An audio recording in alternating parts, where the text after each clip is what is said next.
Okay, let's look at example problem. An airplane propeller has a mass of 70 kilograms and a rotational inertia of 39 kilogram meters squared. How large a net torque is needed to give it an angular acceleration of 4 revolutions per second? We know that the mass of the propeller is 70 kilograms. Its rotational inertia is 39 kilogram meters squared, and we're asked to calculate the net torque that we need to give the propeller an angular acceleration of 4 revolutions per second. This is a pretty trivial problem. So we're not even really asked to calculate torque of any kind, but the net torque. And to solve this problem, we just need summation of torques is equal to I alpha. This is the rotational equivalent of Newton's second law of motion. All right. And really, all we need to do is multiply the rotational inertia. This is an easy problem. Why did I choose this problem? Maybe I'm wrong. Maybe it's not as easy. Okay. There's at least a little caveat here. Now, we're dealing with radians. We should be dealing with radians because we have to be consistent with our SI units. So, at least we had to derive revolutions. So, 1 revolution is 2 pi radians. So that should give us, I'm gonna get my calculator. 39 times 4 times 2 times pi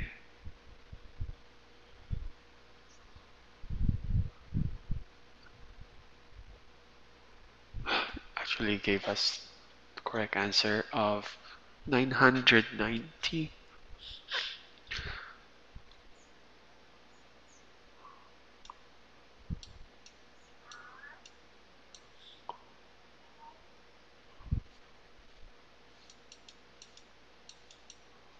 kilogram meter squared per second squared. But Newton is kilogram meters per second squared. So there's an extra meter. We put it there. Alright. How about this? As shown in the figure, a constant force of 40 newtons is applied tangentially to the rim of a wheel with 20 centimeter radius. The wheel has a rotational inertia of 30 kilogram meters squared. Find the angular acceleration, the angular velocity, and the number of revolutions made in that for this is a long problem. Okay. What do we know? We know that there is a constant force applied tangentially to the rim of the wheel.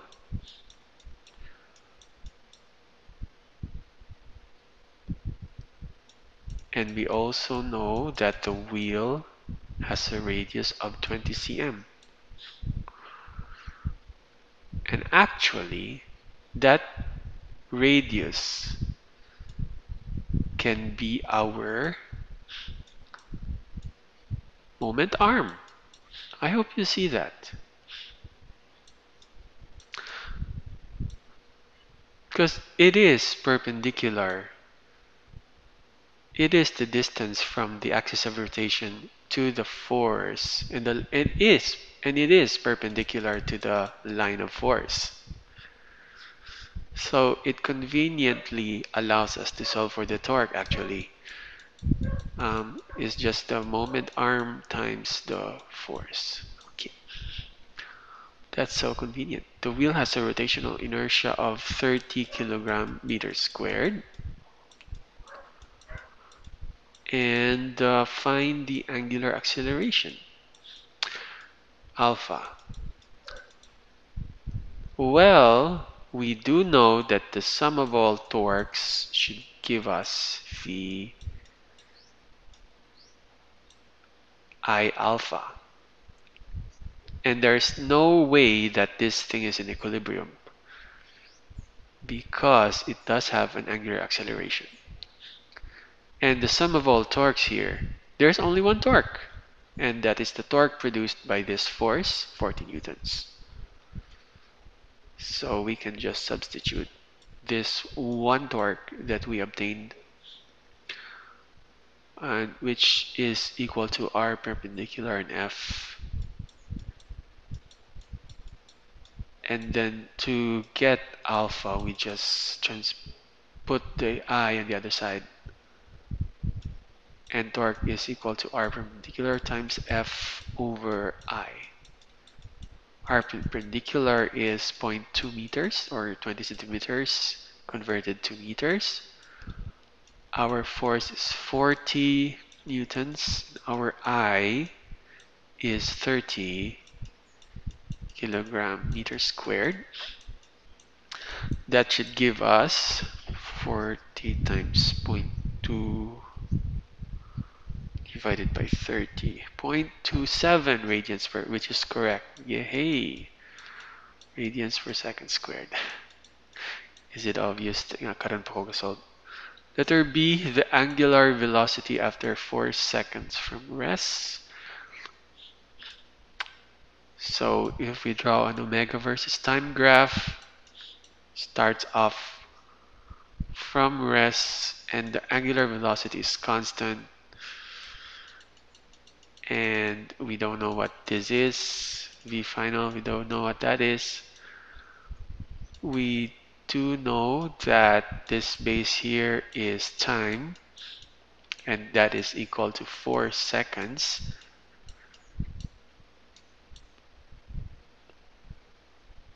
Okay. Sorry.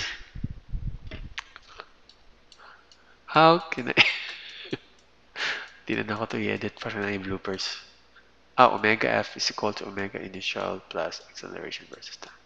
I can use that formula, but I'm forcing myself to use the graphical method. We do know that y equals mx plus b, where our slope is our acceleration, time, and our y-intercept is 0, and our velocity final is that's the y. So it's easier pala if we do it like this. So 0.27 radians per second squared.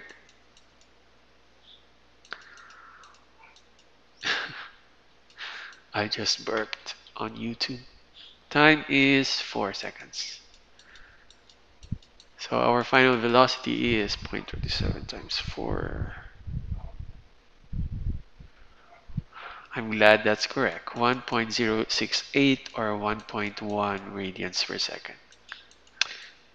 And how about letter C, the number of revolutions made in that 4 seconds? That's delta theta, and delta theta is the area underneath this curve. So 1/2 base times height is 1/2 of the base, which is 4 seconds, and the height is now 1.1 radians per second. So that should give us 2 point. Hopefully 4 divided times 1.1 divided by 2.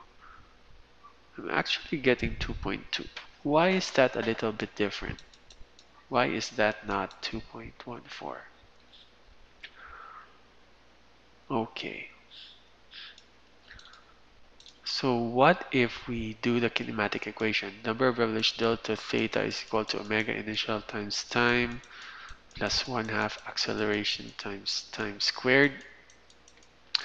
Our omega initial is 0. So, and our 1/2 acceleration is 0.27.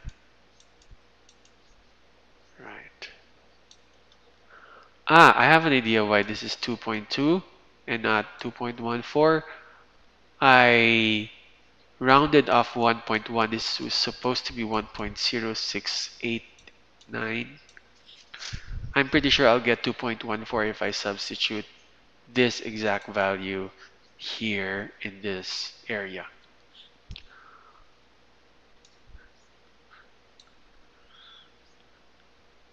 Okay, our time is 4 seconds. I'm pretty sure we'll get squared. Sure we'll get what this problem is looking for 2.16. Oh, 2.16. It's a matter of rounding off stuff, rounding off numbers.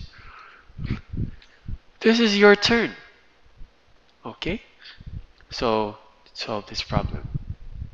Actually, you have a problem set though, so you just focus on the problem set. So thank you. Goodbye.